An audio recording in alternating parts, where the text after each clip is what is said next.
pernyataan yang viral seorang perempuan yang berinisial LM ya kalau salah ya, yang mengaku mempunyai anak dari Pak Ridwan Kamil. Tentunya dengan tidak mengurangi rasa hormat kami meminta kepada beliau, mempersilahkan kepada beliau untuk membuktikan kebenarannya atau pengakuannya secara hukum. Isu perselingkuhan yang melibatkan mantan Gubernur Jawa Barat Ridwan Kamil kini menjadi perbincangan hangat di berbagai platform media sosial. Nama seorang wanita bernama Lisa Mariana tiba-tiba menghebohkan publik dengan klaim pernah menjalin hubungan spesial dengan Ridwan Kamil hingga melahirkan seorang anak. Namun, benarkah semua tudingan ini memiliki dasar yang kuat? Ataukah ini hanyalah isu lama yang kembali diangkat demi kepentingan tertentu? Kita akan mengupas semua fakta yang beredar, mulai dari mengulik setiap detail di balik kisah kontroversial tersebut, serta penafsiran dari penglihatan paranormal. Semua bermula dari sebuah unggahan yang tiba-tiba viral di media sosial. Seorang wanita berinisial LM, yang belakangan diketahui sebagai Lisa Mariana, mendadak dikaitkan dengan sosok Ridwan Kamil. Isu ini pun semakin panas dan menggemparkan publik setelah beredar kabar mengejutkan bahwa Lisa Mariana mengklaim dirinya memiliki seorang anak dari hubungan masa lalunya dengan Ridwan Kamil.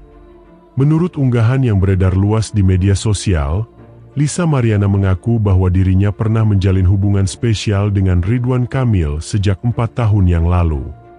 Lebih dari itu, ia dengan berani menyatakan bahwa hubungan tersebut tidak hanya sekadar kedekatan biasa, melainkan juga telah membuahkan seorang anak perempuan yang kini telah berusia 3 tahun.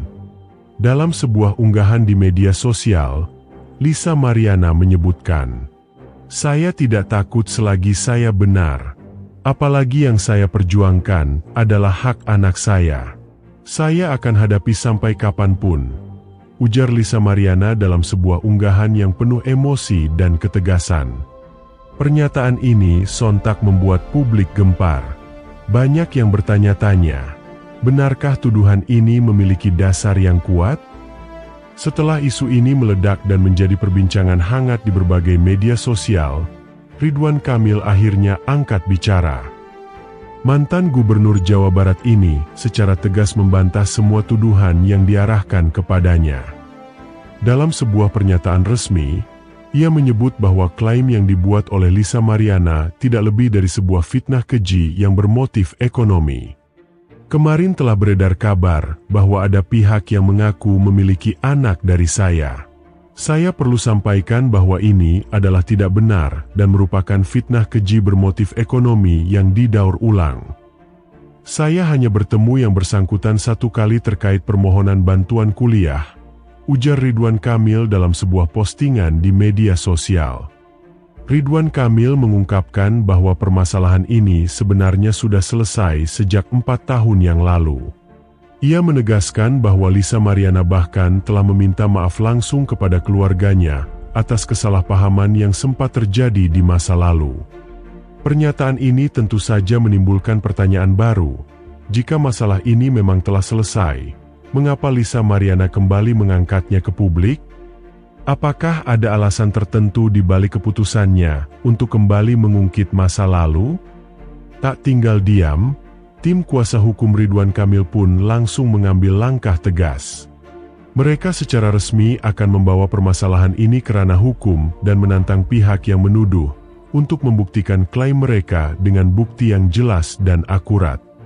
Artinya, jika memang tuduhan perselingkuhan ini benar, maka seharusnya ada bukti kuat yang bisa dipertanggungjawabkan di hadapan hukum. Namun, alih-alih menyajikan bukti konkret, Lisa Mariana justru membuat pengakuan lain yang semakin mengejutkan. Ia mengklaim bahwa 4 tahun lalu, dirinya dipaksa untuk menandatangani sebuah surat oleh Ridwan Kamil. Menurutnya, proses itu dilakukan dengan penuh tekanan dan intimidasi. Tak hanya itu, Lisa juga menuding bahwa keselamatan dirinya serta kandungan yang diklaim sebagai anak dari hubungan mereka turut terancam. Bahkan, karena situasi yang begitu menekan, Orang tua Lisa akhirnya menyepakati perjanjian yang telah disepakati kala itu. Namun, apakah benar semua yang dikatakan Lisa Mariana? Saat isu ini semakin memanas, kuasa hukum Ridwan Kamil langsung memberikan tanggapan tegas. Ia dengan keras membantah semua tuduhan terkait intimidasi yang disebut-sebut terjadi 4 tahun lalu. Tidak ada. Saya bantah keras tuduhan itu.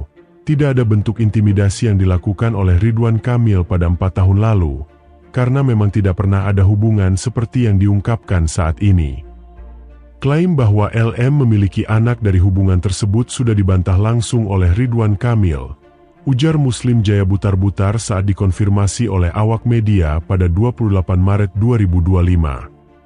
Menurutnya, kasus ini sebenarnya telah selesai sejak 4 tahun lalu. Namun, kini justru kembali diangkat oleh Lisa Mariana dengan tujuan tertentu, yakni menarik perhatian publik. Muslim Jaya Butar-Butar bahkan menilai bahwa langkah yang diambil oleh Lisa Mariana bisa dikategorikan sebagai pencemaran nama baik, serta upaya pembunuhan karakter terhadap Ridwan Kamil. Sudah saya tegaskan berkali-kali, tidak ada intimidasi, tidak ada hubungan, dan tidak ada anak seperti yang diklaim oleh LM. Semua sudah dibantah secara tegas oleh Ridwan Kamil.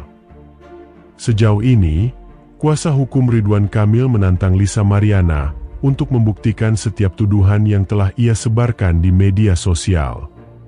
Jika memang benar ada perselingkuhan atau anak dari hubungan tersebut, akankah Lisa Mariana berani menunjukkan bukti yang kuat? Dan bagaimanakah reaksi dari paranormal dalam penglihatannya? Di tahun ini Pak Ridwan Kamil banyak sekali menghadapi masalah-masalah. Beberapa minggu yang lalu Pak Ridwan Kamil juga sudah diperiksa KPK. Rumahnya didatangi KPK dan lain sebagainya. Kemudian juga muncullah berita terkait dengan Ani yang mengaku memiliki anak hasil hubungannya dengan Pak Ridwan Kamil. Dan anak ini saat ini udah bisa dibilang usianya udah tahunan ya, entah 3 tahun kalau nggak salah ya. Pak Ridwan Kamil lahir 4 Oktober 1971 di Akarut 5. Ini seseorang yang karakter dan sifatnya terbentuk dari lingkungan, yang artinya gampang terpengaruhi, gampang tergoda dan lain sebagainya. Dan di Akarut 5 ini juga lebih condong ke masalah keduniawian. Nah, ini yang perlu diperhatikan. Lebih condong ke masalah keduniawian, tapi Akarut 5 ini memiliki jiwa kepemimpinan yang luar biasa. Hanya saja ya begitu, hati-hati dengan lingkungan sekitar. Jika kamu bergaul dengan orang yang salah, kamu bisa ikut karakter orang tersebut. Tapi kalau kamu bergaul dengan seseorang yang baik, maka bisa baik pula karaktermu, karena karakternya terbentuk dari lingkungan. Mudah sekali kena pengaruh dari lingkungan. Nah, kemudian dari angka lahir Pak Ridwan Kamil ini juga terlihat adanya masalah keuangan. Ini ada kaitannya dengan dimana pada akhirnya dia diperiksa KPK. Karena di sini ada kode-kode di mana merencanakan sesuatu yang pada akhirnya bermasalah terkait masalah keuangan. Kemudian dia juga bisa jatuh karena pergaulan yang salah dan lain sebagainya. Ada angka kehilangan di akhir-akhir masa usia tuanya, masa usia 45 ke atas. Sangat disayangkan sekali loh ya, karena sebenarnya Pak Ridwan Kamil ini dari kepemimpinannya atau dari karakter yang memiliki tipe pemimpin yang luar biasa, leadernya luar biasa, dia bisa mendatangkan kesuksesan.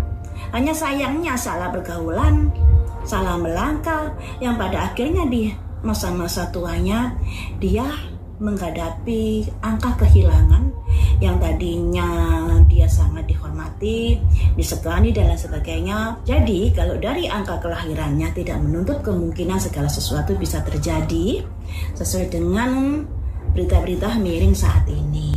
Ya, ada kemungkinan juga, tapi semuanya itu juga perlu dibuktikan. Dan di sini Pak Ridwan Kamil sudah menyewa pengacara untuk melakukan proses hukum terkait berita-berita yang sedang berkembang. Dan si Ani ini juga sudah menghubungi pengacara Sunan Kalijaga untuk membantunya di dalam masalah ini. Jadi Pak Ridwan Kamil sudah ingin memproses masalah ini. Sedangkan Ani-Aninya juga tak gentar melangkah. Makanya dia merapat ke pengacara Sunan Kalijaga untuk membantunya mengatasi masalah ini. Nah, saya sudah mengupas dari angka lahirnya. Sekarang saya prediksi dari kartu tarotnya. Mengapa masalah ini muncul di media setelah beberapa tahun? Kenapa nggak dulu-dulu saat Pak Ridwan Kamil masih menjabat sebagai gubernur? Saat ini Pak Ridwan Kamil sedang diterpa banyak masalah terkait KPK dan lain sebagainya. Kenapa kamu baru muncul? Dan dari sisi Pak Ridwan Kamil sudah memberikan pernyataan bahwa masalah ini sudah didaur ulang. Saat dulu si Ani ini sudah meminta maaf. Tapi kenapa masalah ini dicuatkan kembali? Katanya ada tendensi masalah ekonomi. Mari kita prediksi di sini. Apa yang membuat Ani tersebut, namanya Lisa ya, Ani tersebut mempublikasikan kembali masalahnya dengan Pak Ridwan Kamil di beberapa tahun yang lalu. Grief, ada kesedihan yang dia rasakan. Sebagai seorang Ani, tentunya dia harusnya mengetahui atau harusnya sadar akan risiko yang dihadapinya. Tapi di sini dia bersedih karena apa? Ada seseorang wanita menggendong bayi ya, menggendong bayi anjing atau mayat anjing ini yang melambangkan dia sedih sekali dengan kondisi anaknya.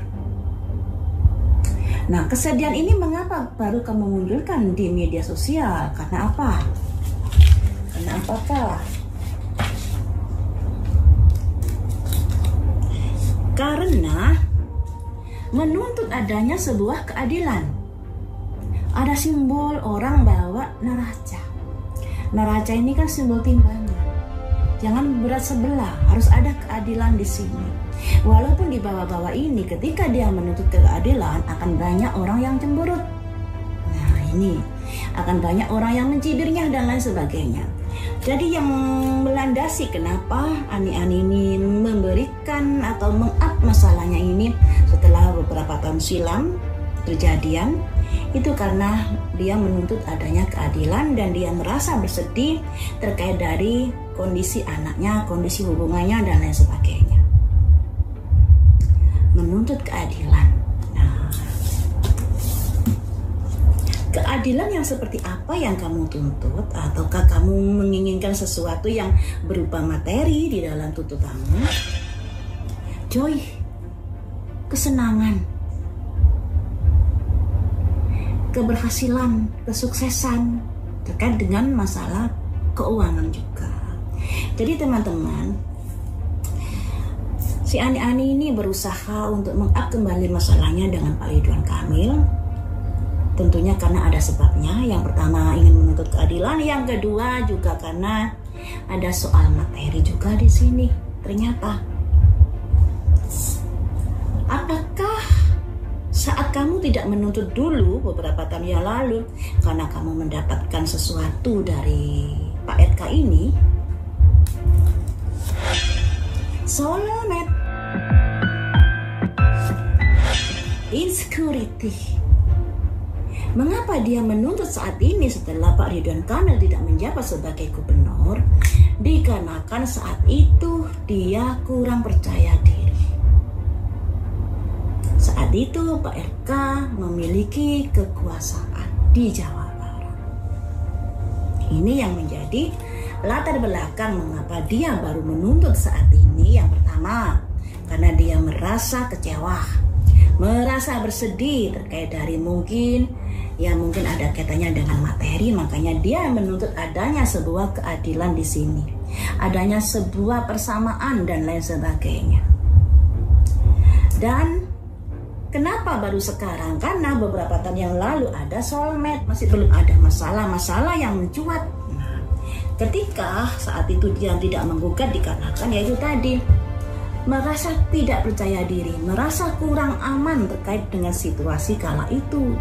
Karena Pak Ridwan Kamil masih menjabat sebagai gubernur. Nah, selanjutnya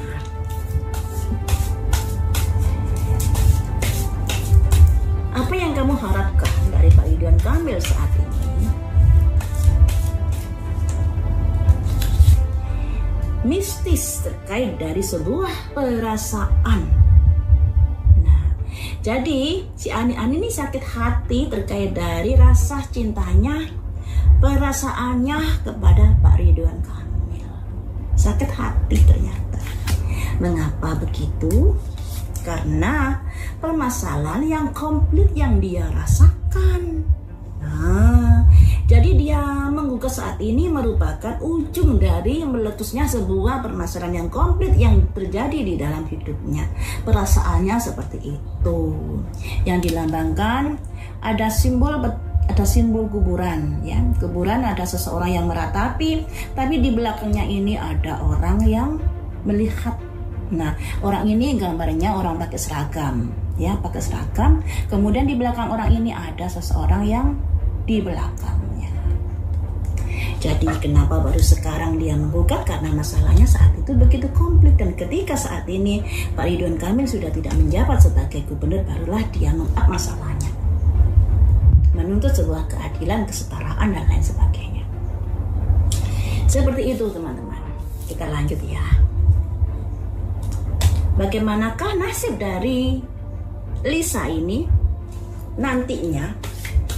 Kan ini ada potensi kehubungan ke ranah hukum ya teman-teman, karena Pak Ridwan Kamil sudah memiliki kuasa hukumnya untuk mengatasi masalah ini.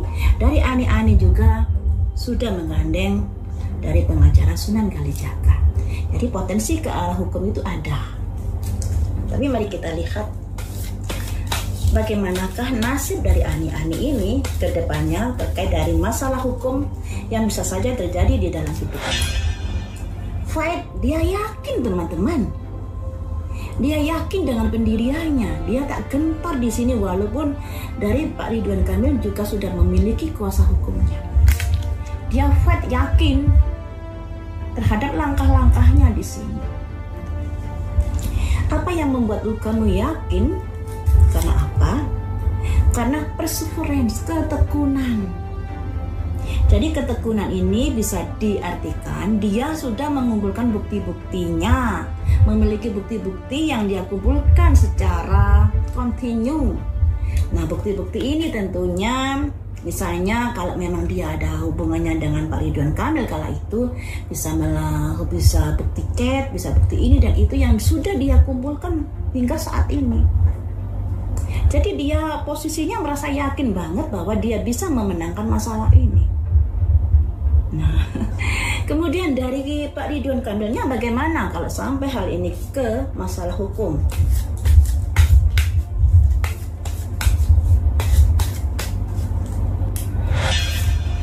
Komplasensi, ada ketidakpuasan di sini. Jadi ada kekecewaan nantinya yang akan dirasakan oleh Pak Ridwan Kamil. Mengapa begitu? Nah, confusion.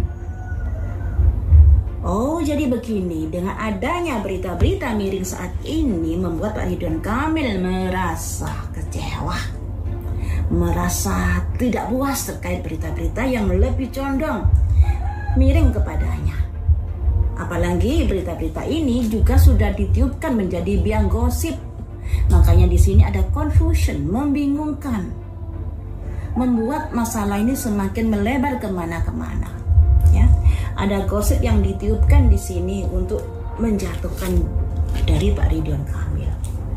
Kemudian kalau masalah proses hukum, apakah Pak Ridwan Kamil juga memiliki kekuatan untuk melawan dari Lisa?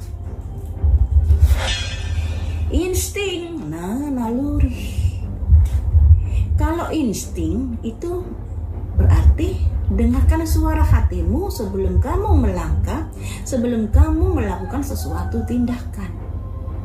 Nah, sedangkan dari Ani tadi lebih merasa yakin atas apa yang sudah dilakukan. Nah, makanya tidak gentar dia untuk melawan Pak Ridwan Kamil. Dan dari sisi Pak Ridwan Kamil, dengarkan suara hatimu. Ini kuat mana, ini dan ini. Kalian nilai sendiri saja. Di tengah semakin panasnya isu yang mengguncang publik, selebgram Tengku Zanzabella tiba-tiba muncul dengan pernyataan yang mengejutkan. Menurut Zanzabella, ada satu cara yang paling efektif untuk membuktikan apakah tuduhan Lisa Mariana benar adanya, atau hanya sekadar gosip yang didaur ulang. Pak Ridwan Kamil sebaiknya melakukan tes DNA.